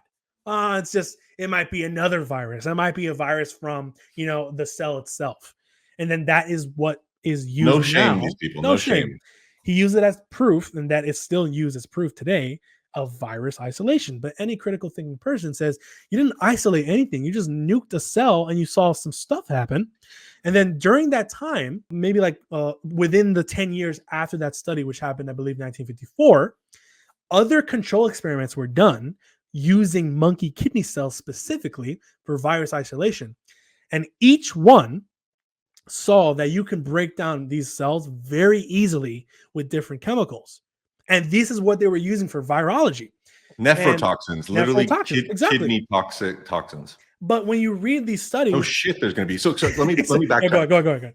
Just to backtrack to clarify. So what he did was he took these monkey kidney cells, took all this goop that has nephrotoxins in it, put it onto the cell culture, and then saw the cell break down, which is called a cytopathic effect, correct, and said, look, a virus did this. Yeah.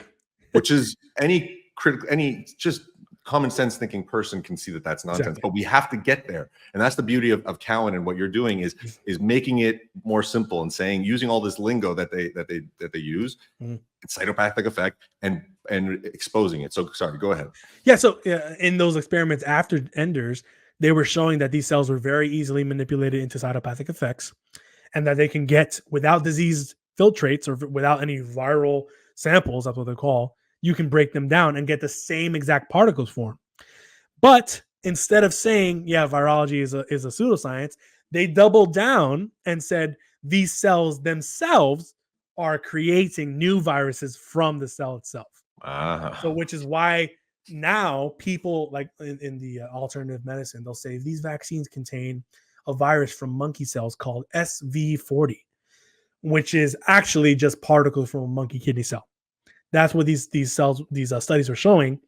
But they don't control. They don't use their heads. They say, oh, it just must be a virus that we didn't know was there. It's just coming from the cell itself. It's idiotic. They don't have to, and they don't want to, because there's such a lucrative machine behind it. And if they just have this methodology that they repeat, and this is their virus isolation. That's why at the beginning of COVID, people were saying they've never isolated a virus. And then the approach is like, of course they did. Look at this study. Yeah. And then the study, they don't isolate a virus, right? Exactly. No. But so to continue with Enders, what did he do in that period? It was him that put the stuff in the monkey brain, right? In a I monkey's brain. don't now that I'm Or was it something else? I don't think it was him. It was another team that I talked about in one of my I made 2 polio posts. So in my second polio post, I did talk Yes, it was about it. polio. Okay. Yes, it was polio with the monkeys. I don't remember off the top. I don't remember the name, but I mean, you can just go. Yeah, that's fine. It's literally throughout learning this stuff. It's like hundreds and hundreds of names. You just got to remember.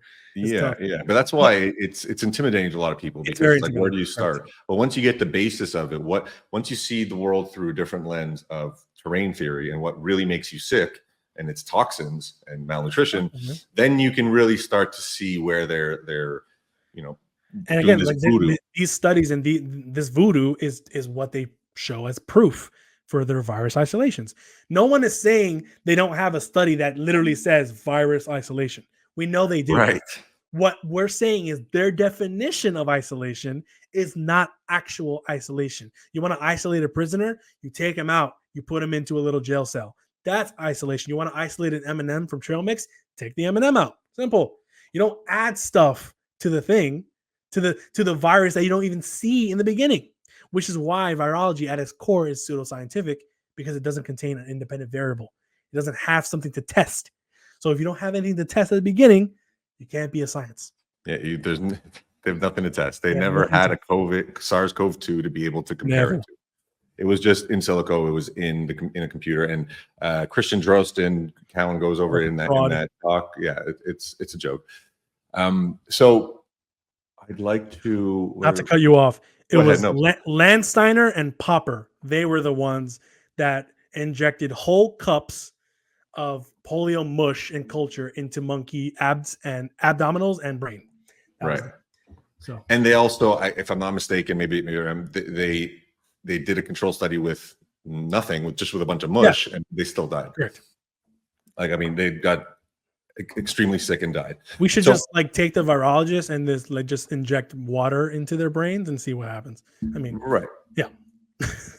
You say take the virologist? Yeah, just take him. Yeah, you want to ruin people's lives? All right, let's see what happens. They truly are. So a quick comment about allopathy. Oh, sorry, hold on. I want to actually maybe watch this video with you. A quick comment on allopathic medicine is that there is room for it, right? There is room for emergency care. Yeah. Like if you're in an emergency, if you're in an accident, a car accident, and you need surgery to put you back together, or if there's any kind of particularly orthopedics with anything to do with ligaments, and it's incredible what they can do with this stuff. But they overstepped their competencies and went to everything else on purpose because it's very lucrative, right? Exactly. But so there is room for allopathic medicine in emergency care, in emergency surgeries, in that's literally that's the only place I would recommend people do allopathy for severe injury. Like you said, car accidents, you broke your foot, you fell off a horse, you broke your neck. You want someone that you need something stronger than herbs, right? Yeah. Sometimes you may want a painkiller for a bullet in your ab. I get it. Fine. And to remove a bullet, to close up. Literally everything else in terms of health, you do not need allopaths. And it makes things worse, arguably, right? They make things much worse. And the idea, and I just finished reading "Doctors Are More Harmful Than Germs" by Dr. Harvey Bigelson. The allopaths love surgery, even when it's not necessary. Oh, it's primarily when it's not necessary. And he was showing in his book and his practice, he was a NOM doctor, then an eye doctor, a surgeon, and then he became a holistic doctor. But he was showing that most people's chronic inflammation was the lead to their chronic diseases, primarily caused by surgeries. These surgeries would cut in deep into tissues, leading to scar tissue forming. That scar tissue encapsulates inflammation, so it can't be released through the body. Now the waste products can't be removed, and you get more chronically ill. On top of all the organs being pulled by the scar tissue, that leads to other issues.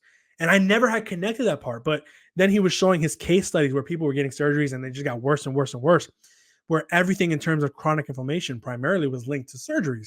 So that's another thing. Yeah, allopaths can fix my knee if I'm playing basketball and I fall on it, fine. Do I want them to give me antibiotics or, surgically repair my leg when it's not necessary. No, but they'll do it because lucrative. They'll make hundreds of thousands of dollars based off that surgery. And a lot of them are also so indoctrinated that they actually probably believe that it's a good thing. So that's the thing, is there's layers to it, right? Yeah. And now it's just become everybody's so indoctrinated. They think they're doing good, right? And they like to play God. That's the thing. They like to manipulate the body. We like to cut you open and be the deciding factor of whether you live and die. And that goes even deeper with allopath in the birthing process. They have ruined birth. They ruined it. Like it's so traumatic for the mother. The way that she's laying down, the epidurals will contain formaldehyde, the constant pain meds, and the way they pull the baby out, the umbilical cord. C-section is they almost induce C-section purposely. Every time they do. And the baby not going through the vaginal canal, that leads to a gut microbiome issue because it's not getting all those necessary microbes, and you're leading to a now sick baby. And then the vaccine, it just goes, it's deep. It's just, birth is, we had a very good talk with Kristen Nagel, who's a Canadian nurse.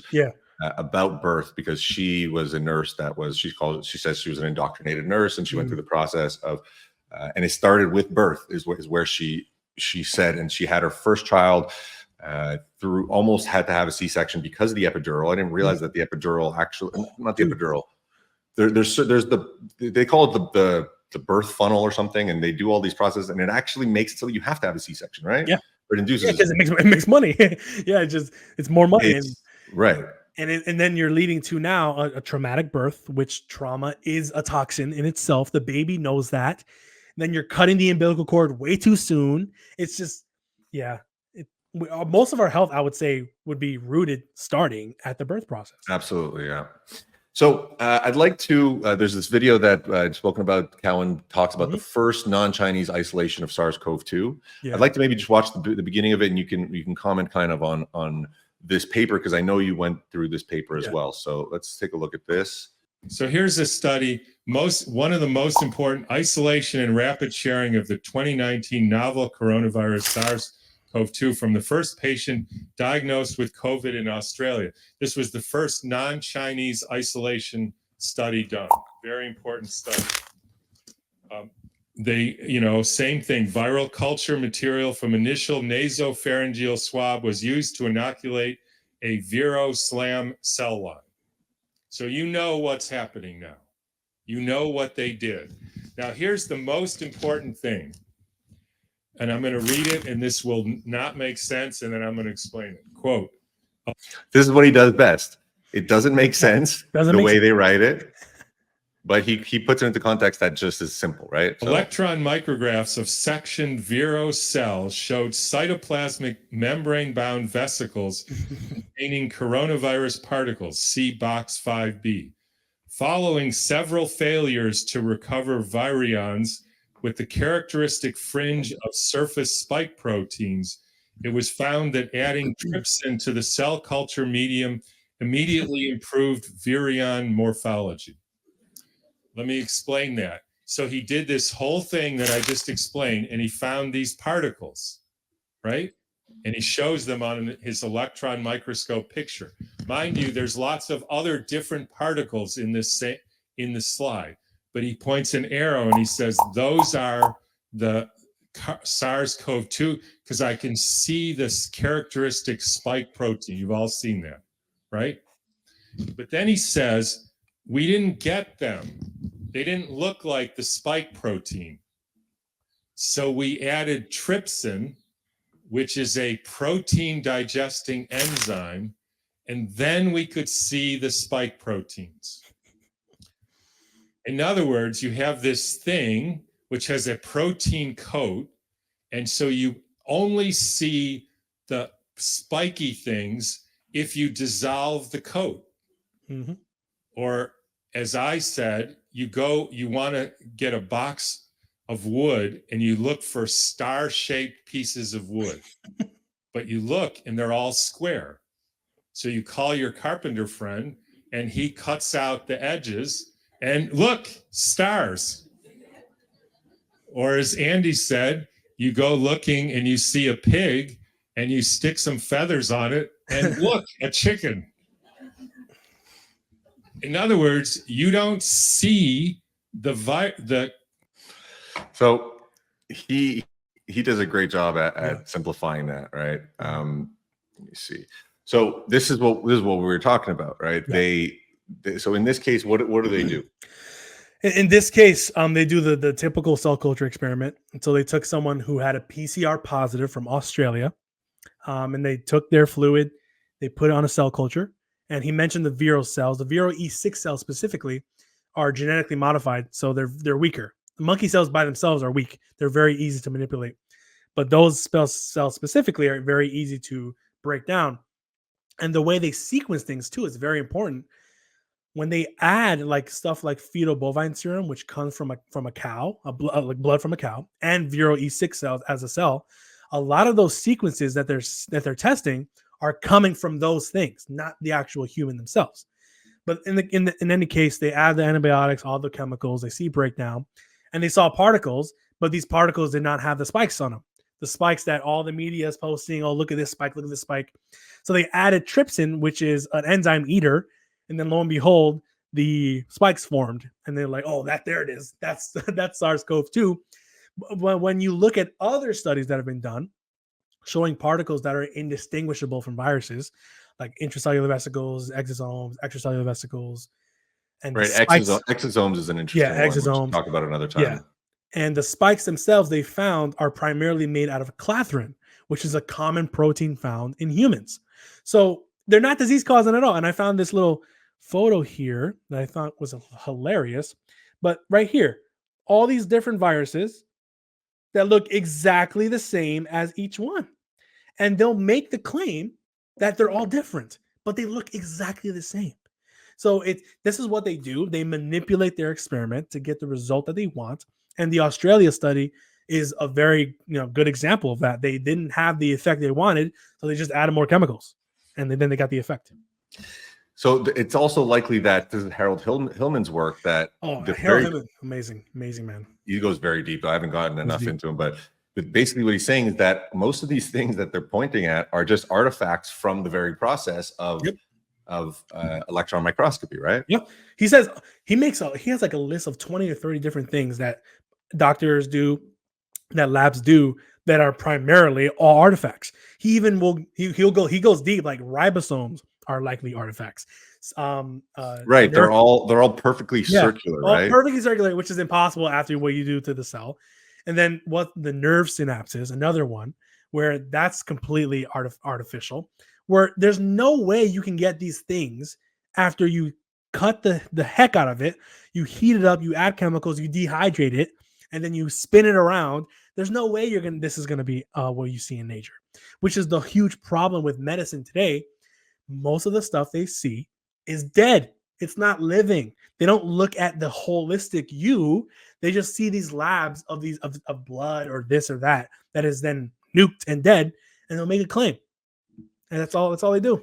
So something I also remember Kellen saying is, if you want to understand the mechanism of how a hand works, you should be looking at the hand. You should be looking at the joints and it actually life. But what modern medicine essentially does, to make the analogy, is they'll take the hand, they'll put it into a blender, cut it up, to destroy it into all its finest particles, and then look at the particles and say, oh, look, the hand does this. And it's just, that's why these analogies are very important, because there's a lot of, it's hard for people to imagine what they're doing because it's so abstract and so, they make it hard to understand, which is, they count on that because they don't want you reading that study. They really don't. And it's the God complex too. They think they're so educated. They think they're so smart. But then when you see on Twitter, we'll talk, all of us will talk to them on Twitter. It's so easy to rattle their cages, because once you start pointing the circular reasoning, they get all mad. They start calling you names because that's all they have. When you're having the conversation on Twitter in comments. Yeah. Okay. Because you have these people that are virologists that are. Why you don't do a culture and a control? Oh, you're an idiot. Oh. Yeah, and why is it that these particles look indistinguishable and they're not viruses? Oh, you must be not educated in the weeds of virology. Yeah, you're an idiot. Yeah, you're not smart enough to understand. We are the enlightened ones. Exactly. Meanwhile, they're the stupidest smart people you'll ever meet. They just regurgitate information. That's all they do. It's by design too, right? This was a part of it, is in making allopathic medicine So there's a book called Murder by Injection by can't remember his name, but what he's talking about is how they took this thing that was essentially to become a medical doctor. You essentially had a 2-year, like similar to plumbing, right? You had a 2-year stage, if you will, and medicine was made into something that is a lot more elite and elitist, to weed it out so that there would be less and less doctors, to make it more expensive, to make it more exactly to make the industry more what's the word, sought after, more appealing, more aristocratic, themed, and, sure. And there's the book that I cited in my Flexing Report post, Rockefeller Medicine Men, and it was designed because the Carnegies at that time ruled so many universities and schools of thought, and the reason why they needed to get rid of all these institutions was to funnel in one field of thought, one way of thinking. And now we're going to bump up the tuition rate. Now we're going to make school even longer because it's elitist. That's why when most people, the people that come to me for help or advice, the doctors they're assholes. They don't care about you. Oh, they think you're a moron. They think you're a moron. And here, just take this drug. You're fine. Oh, wait, what your symptoms are not real. Okay, just take this. Like it's elitist because they make a bunch of money just telling you what the farmer rep is telling them to tell you. And they went to school, they paid hundreds of thousands of dollars. They had to memorize a million things, but they never once had to actually question the paradigm that it's founded on. And they don't know anything about nutrition. so it's like that there is just like the biggest red flag. Yes. They think nutrition has nothing to do with health. And nutrition is the main predicate in health, I would say. The main thing. So, I mean, so we've covered a lot. Let's maybe touch one more thing. Go ahead. The HIV. I don't know, maybe if HIV is a bit long here, but from what I understand, they took all of this. They thought cancer was caused by a virus. Correct, and that goes into the whole HPV thing, which Mike Stone has great articles on. So all of these things. So, but just to HPV, Zika, measles, polio, HIV. H1N1, all of these things are variations of the same exact thing. Yep. And did they all start with Enders and the sequencing of a genome? Or when was the first sequencing of a virus genome? And then, am I mistaken to say that it started with that, and then it's just building blocks? It started with Enders. It started with Enders in his isolation, which is why cell cultures are still used to this day. Mm-hmm. I don't really remember the first. It can't be. It has to be after Watson and Crick. If they, can't do that. But anyways, but the very first virus found supposedly was the tobacco mosaic virus. Right. You just had a post about that. Ivanovsky and all that, and all they did was they took sick plants, they blended it up, and then they injected that crap into the leaf. Like what is this? But virology follows those same steps, and as I say with people that, but what about this virus? I'm like, it's the same thing. They took something, they nuked it, they saw a particle, and that's it. And they used that as a way to perpetuate that you need an antiviral, which is what they did with, you mentioned, HIV, to make it super quick. You had people during that time that were heavy partiers, lots of drugs during that time, primarily with AIDS, which is an old set of symptoms. It's caused by malnutrition, cancer drugs, profuse blood injections. Oh, poppers as well. Poppers was a big thing for the gay community to facilitate anal sex, but it contained a lot of chemicals in them that led to AIDS.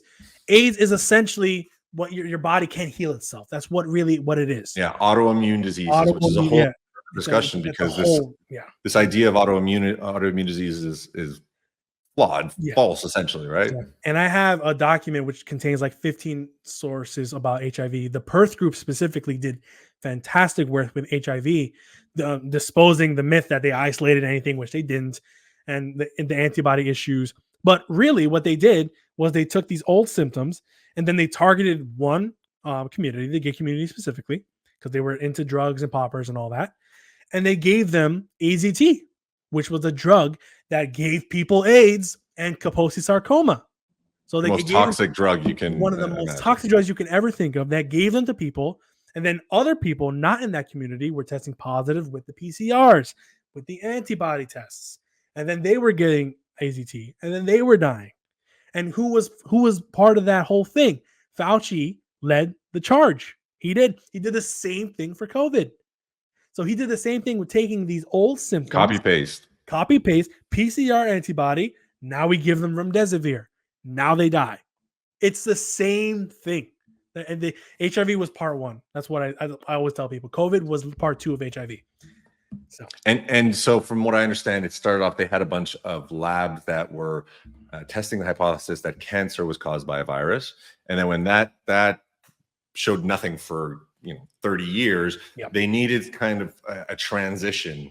And then immediately like at the end of this period, there was 4 gay guys in LA that one doctor said they have something, some kind of autoimmune disease, and then it went right from there. It just took off right from there. And all you need was same thing here. China, 1 or 2 patients, Italy, and then here, oh my god. Yeah. All you needed was a gay guy with flu-like symptoms, and then boom, you can start a whole pandemic right then and there. And it's just propaganda machine. And that's all we need to break. We need to break because it's absurd. Because they'll do it again. Once we start to forget about this in 10 years, they're going to try to do it again. They're already talking about what disease X, like Bill Gates was talking about. Oh, we're gonna be worried. We're gonna be set up for disease X. I'm like, bro, shut up. Like Bill Gates is just an incompetent clown. I mean, look, it's a classic story of Noam Chomsky is a good example. This guy who was brilliant linguist. I don't know if you know Noam Chomsky or. So Noam Chomsky was a brilliant linguist, but then took his expertise in linguistics and just has this narcissism and this God complex and this ego to think that he's an expert in geopolitics and in everything else, right? So Thomas Sowell talks about this. It's like if there's a chess player, he's a genius at chess. You have Mike Fisher, Bobby Fischer, genius at chess. Does not mean it's going to translate to linguistics, to biology, But at the same time, if you put the time in, like you've become, I would say, an expert in this field. We need to break the spell of experts just because they have a degree, right? Yeah. Just because they're an authoritative figure. Yeah. And what did John Rockefeller, who again was one of the founders of the American Education Institution, he said he wants a nation of workers, not a nation of thinkers. And that goes into the university. You're just following what the professor says. Oh, I'm smart. I'm repeating information. You get a degree. You're in debt for 10, 15 years, and you're smarter than everybody else? No. I have pretty dumb to me, actually. That's pretty dumb.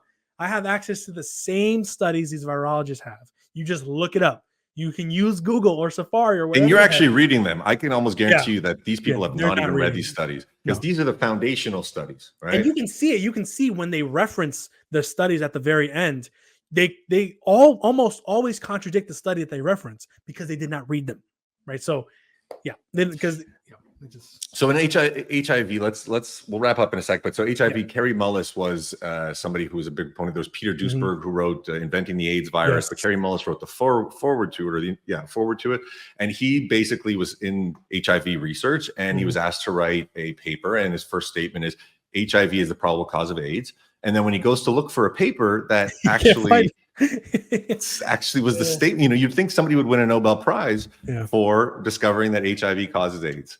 And he could not find it. And everybody he asked said the same thing. Go look at this paper. He's like, no, that's not stating that HIV, it's not showing that HIV causes AIDS. Yeah. So then it starts to break down, right? It's a big mirage. It's a big illusion. And he was the one that initially created the PCR method, right? And he was the one that he died right before this. That's what I said. When I was learning about this, I was like, they killed him, bro. They totally killed him. Because he would be totally outspoken because he was the inventor of the method. He didn't invent the test. He invented the method. And but there is no test. Like, what is the test? Like, right? It's not a test. And he was saying, it's basically flipping a coin. You're flipping a coin. That's when people say, "Oh, so why was I positive?" It's just it's by chance. It's totally by chance. Which is why you can test water or motor oil or fruit and get a positive. It's null.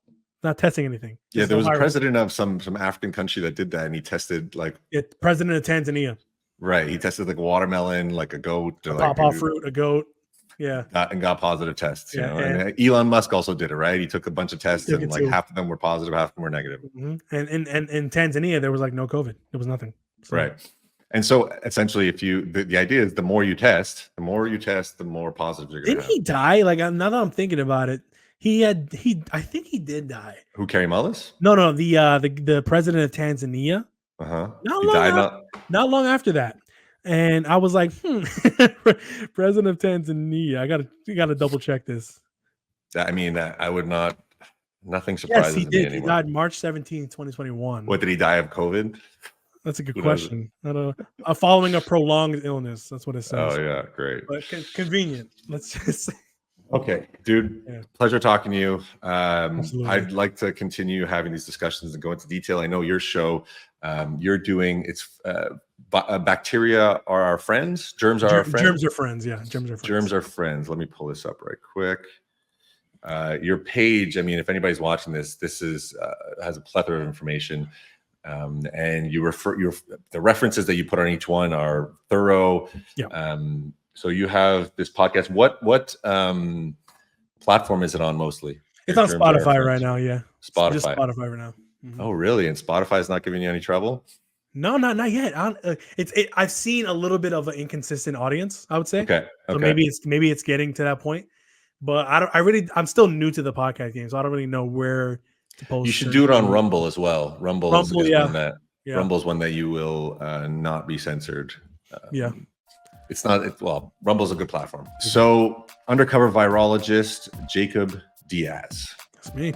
Pleasure, sir, and keep doing God's work over here. I definitely will. Pleasure having you on, folks. If you listened this far, we'll have Jacob back on. Go check him out, and that's it. We touched a number of things, right? Yeah, we did a lot. All right, cool, man. Take care. Talk soon. Okay. Cool, man.